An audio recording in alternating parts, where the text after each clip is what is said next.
آئیے ایک واقعہ اور دیتا ہوں کہ مولا علی شیر خدا رضی اللہ تعالیٰ عنہ کو آقا علیہ السلام نے بلایا.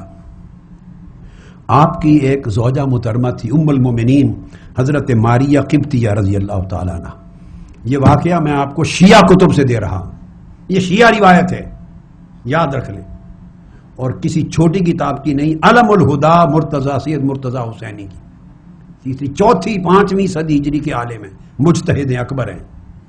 وہ بیان کرتے ہیں حضرت ماریہ قبطیہ رضی اللہ تعالیٰ عنہ جو آقا علیہ السلام کے شہزادے سیدنا ابراہیم کی والدہ بھی ہیں، ان کا چچا زاد بھائی تھا، کزن قبطی، چچا زاد بھائی تھا، کزن. وہ اکثر آپ کو ملنے آتا تھا. کبھی آقا علیہ السلام گھر پہ نہیں ہوتے تھے، وہ آ کے اپنی کزن کو حضرت ماریہ قبطیہ کو مل کے بیٹھ کے چلا جاتا. میں پھر دوہرا رہا ہوں، یہ شیعہ روایت ہے، ذہن میں رکھ. درست ہے غلط ہے ذمہ دار علم الہدا شیعہ صاحبان ہیں.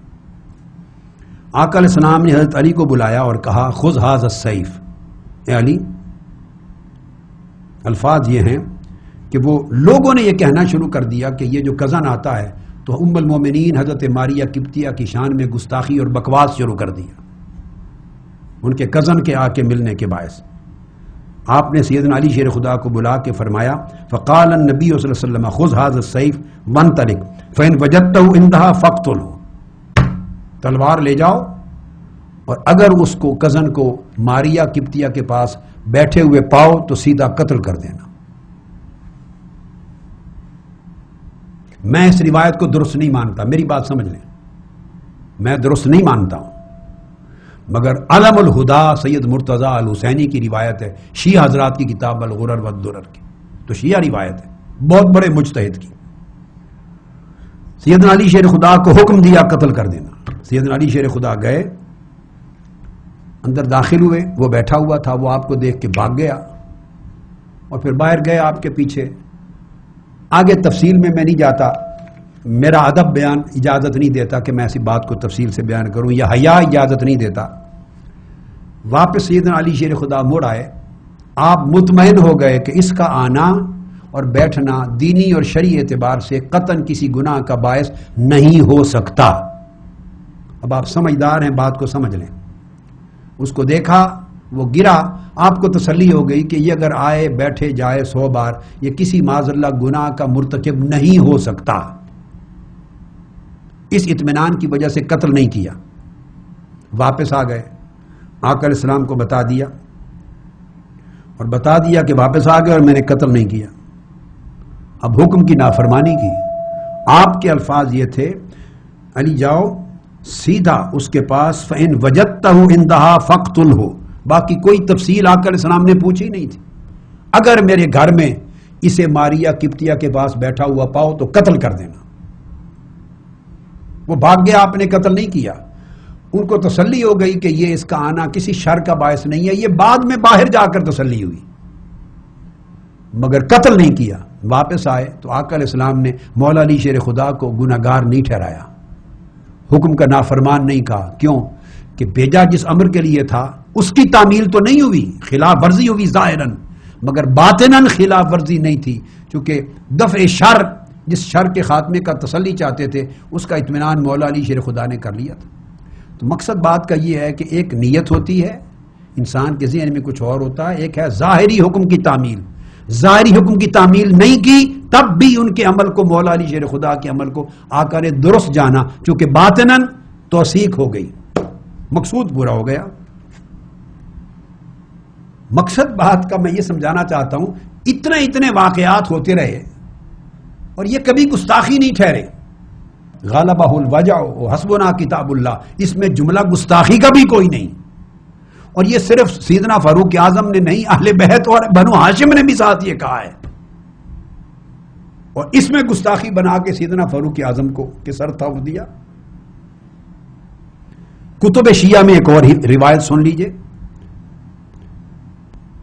علامہ محمد بن بابویہ نے کتاب الامالی میں بیان کیا اور دیلمی نے ارشاد القلوب میں. اب شیعہ روایت ہے، پھر دے رہا ہوں جو، وہ یہ کہ آقا علیہ الصلوۃ والسلام نے جانا کہ سیدہ فاطمہ الزہرا رضی اللہ تعالیٰ عنہ کے گھر فاقہ ہے، مولا علی شیر خدا کے گھر، حسنین کریمین فاقے سے ہیں. آپ نے حضرت علی کو 7 درہم اپنے پاس سے ادا کیے، یعنی فاطمہ الزہرا رضی اللہ تعالیٰ عنہ کو دیے کہ بیٹی میری شہزادی فاطمہ رضی اللہ تعالیٰ عنہ یہ 7 درہم علی کو دے دو گھر میں فاقوں کی وجہ سے، اور علی سے کہو کہ بازار جائے اپنے گھر والوں کے لیے، حسنین کریمین کے لیے، میرے بیٹے حسن حسین کے لیے، میری بیٹی فاطمہ کے لیے، اپنے لیے، گھر والوں کے لیے کھانا لے آئے، کیونکہ وہ بھوک سے پریشان ہیں۔ الفاظ ہیں آقا علیہ السلام نے فرمایا ان رسول اللہ صلی اللہ علیہ وسلم اعطا فاطمہ 7 دراہم وقال اعطیها علیا ومریہ ان یشتری لأہل بیتہ طعاما فقد غلبهم الجوع۔ بھوک کی شدت ہے، انہیں بہت شدت کا فاقہ ہے، علی کو دو 7 درہم اور کہیں کھانا خرید کے لے آئے اور ان کو کھلایا آپ کو۔ انہوں نے جا کے حضرت علی کو دے دیے۔ حضرت علی 7 درہم لے کے بازار چلے گئے اور گھر سے جب نکلے کھانا خریدنے کے لیے، حکم رسول تھا کہ یہ 7 درہم اپنی جیب سے دیے، شہزادی فاطمہ الزہرا کو دیے کہ علی کو کہو، چونکہ انہوں نے تو نہیں جانا تھا نا خریدنے، کہ علی کو دو کہ ہمارے اور بچوں حسنین کے لیے کھانا لے آئے۔ جب بازار گئے تو آپ نے ایک آدمی کو، کوئی فقیر تھا بھوکا، اس کو یہ کہتے ہوئے سنا کہ ہے کوئی شخص جو اللہ کے سچے وعدے پر قرض دے دے؟ کوئی غریب تھا، کوئی کہہ رہا تھا من ذا الذی یقرض اللہ قرضا حسنا، یہ آیت پڑھ رہا تھا، ہے کوئی شخص جو اللہ کے سچے وعدے پر قرض دے دے؟ مولا علی شیر خدا رضی اللہ تعالیٰ عنہ نے وہ 7 کے 7 درہم اسی کو دے دیے، اور کھانا خرید کر لانے کی بجائے وہ فاقے میں رہے، اس کو درہم خیرات کر کے گھر آ گئے، پیسے بھی اپنے نہیں ہیں، حضرت فاطمہ الزہرا نے دیے ہیں، اور زوجہ کے دیے ہوئے پیسے میں بغیر اذن اور اجازت کے تصرف بھی نہیں کر سکتا، اور سیدہ فاطمہ الزہرا کے پیسے بھی نہیں ہیں، تاجدار کائنات نے دیے ہیں، پھر آقا سے اجازت لیے بغیر خیرات نہیں کر سکتے، اور آقا نے واضح مقصد متعین کر کے بھیجا ہے کہ علی جا کر کھانا لے آئے فاطمہ، حسن حسین اور اپنے لیے، گھر والوں کے لیے بھیجا ہے کھانا خریدنے، وہ خیرات کر کے آ گئے۔ اب یہ واقعہ آیا، بولیے کبھی کسی نے تان کی مولا علی شیر خدا کے اس عمل پر؟ نہ سیدہ فاطمہ الزہرا نے تان کی، مسکرا پڑی ہوں گی، نہ حسنین کریمین نے کی، نہ تاجدار کائنات نے کی۔ ظاہراً حکم کی خلاف ورزی ہوئی ہے، مقصود پورا نہیں ہوا، غرض جس مقصد کے لیے دیے وہ پورا نہیں ہوا، اجازت کے بغیر خیرات کر کے آ گئے، نفلی خیرات بغیر اجازت کے ایسے حالات میں کہ بچے بھوکے ہوتی نہیں، مخالفت نہیں کی کہ آقا کے صریح حکم کی خلاف ورزی کی، نہیں، ملامت بھی نہیں کی، خوش ہوئے ہوں گے، اس لیے کہ نیت کو دیکھا کہ علی کا ظرف دیکھیے، خود اور بچے بھوکے ہیں اور ان کے فاقے کے باوجود کسی اور غریب کی فاقے کو دور کرنے کے لیے پیسے لگا دیے، ان کے اس عمل اور نیت کو دیکھا، پسند کیا، اور ظاہری حکم پر عمل درآمد نہیں ہوا، اس پر ملامت نہیں کی، یعنی اجازت لیے بغیر دوسروں کے مال میں تصرف کر آئے، اعزاء اقارب بیوی بچوں کو بھوکا رکھا، آقا علیہ السلام کو تکلیف تھی، 7 درہم دیے تھے، ظاہراً رنج ہو سکتا تھا، مگر کسی چیز کا خیال کیے بغیر خیرات کر دی، مگر آقا علیہ السلام نے اسے نہیں، کیوں کہ لطاعت اللہ کیا، اللہ کی طاعت میں کیا، اللہ کی رضا میں کیا، اس امید پر کیا کہ گھر والے بھی اور آقا علیہ السلام بھی خوش ہوں گے، چونکہ سخا ہے طبیعت میں، دو عالم میں سب سے بڑے سخیوں میں سے ہیں، اس لیے ناراضگی نہیں کی، ملامت نہیں کیا، یہ ایثار ہے، یہ درجہ ایثار ہے۔ تو یہ میں نے ساری مثالیں آپ کو دی ہیں کہ ایک حکم دیا اور اس کے اوپر وہ نہیں لائے اور اتنی جملے کہہ کر ایک طوفان کھڑا کر دیا ہے۔ آپ کو چاہیے کہ کچھ پڑھا بھی کریں، قرآن کو، حدیث کو، سیرت طیبہ کو، احوال کو اور دین کو اور ان کے معاملات کی تہ کو سمجھنے کی کوشش کرتے ہیں، ایسا نہیں ڈانگ سوٹا اٹھا لیا، لٹ اٹھا لی اور بس شروع ہو گیا، جیسے دہشت گرد شروع ہو جاتے ہیں، یہ مذہبی دہشت گردی ہے۔ غزوہ تبوک پہ آ جائیے، اہل سنت اور اہل تشیع دونوں کی کتابوں میں دونوں کی کتابوں میں بالاجماع ہے، آقا علیہ السلام نے مولا علی شیر خدا کو پیچھے چھوڑ دیا، یہ حدیث میں نے پہلے بیان کی تھی، ازواج مطہرات اور مستورات اہل بیت کی نگرانی حفاظت کے لیے، چونکہ یہودی تھے، دشمن پیچھے تھے، چھوڑ دیا۔ جب چھوڑ کے گئے تو مولا علی شیر خدا نے آقا علیہ السلام کی بارگاہ میں دوڑ کر کہا اور آپ کو کہا کہ یا رسول اللہ آپ مجھے عورتوں اور بچوں کے ساتھ کیوں چھوڑے جا رہے ہیں؟